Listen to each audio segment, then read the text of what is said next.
After another day of mass protests in the Egyptian capital, there's growing international pressure on the country's interim leaders to free the deposed president Mohamed Morsi.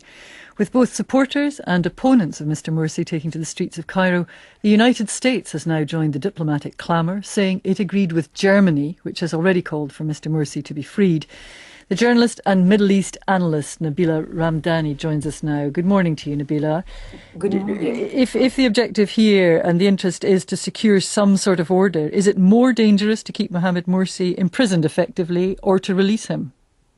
Well, I don't think it's, a good idea to reinstate military rule effectively for any society, let alone Egypt, which was, well on the way of, towards the path of democracy, and it was quite a proud nation which had held its first free and fair elections just a year ago, and it had elected the first civilian president, one which was not drawn from the military as was previously the case. So I don't think that there is such a thing as a good coup effectively, as it's what's happened in Egypt with a president effectively being removed by the army and members of his party, the political wing of his party, the Freedom and Justice Party, and indeed Muslim Brotherhood supporters being now persecuted by the military.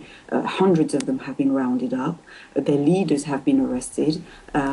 Their headquarters have been shut down, and their party as well. And interestingly, recently, the very leader of the party has been arrested for inciting violence over the killing of more than 50 Muslim Brotherhood activists, and he was arrested on the charges of inciting violence when, more than 50 of their supporters have been killed by the army, as the evidence suggests.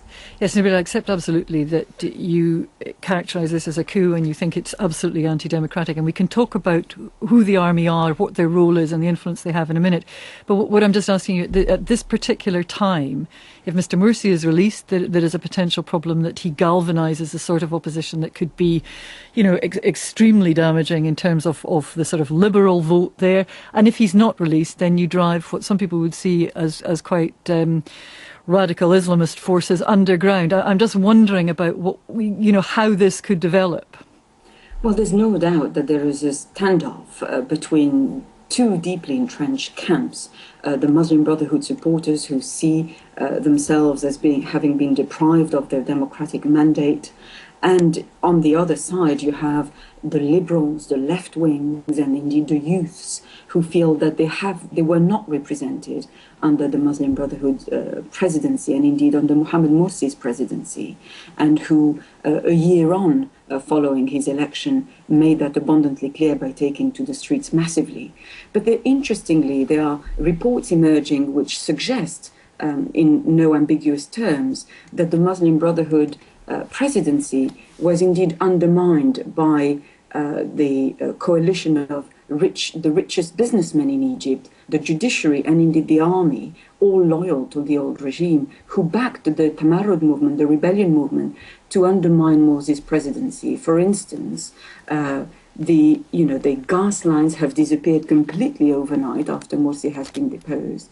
Power cuts have stopped, and the police have returned to the streets. And you also have, the former judges on the Supreme Constitutional Court, along powerful businessmen who say they joined forces with the tamarrod movement to effectively make President Morsi fail because they didn't want an Islamist government. Yes, and also, Nabila, people assumed that there was a lot of, for example, the coverage in the West was that President Morsi had started to rewrite the constitution, and this was in itself non-democratic, and that was an excuse. But in fact, 2/3 of the population backed the new constitution that he had structured.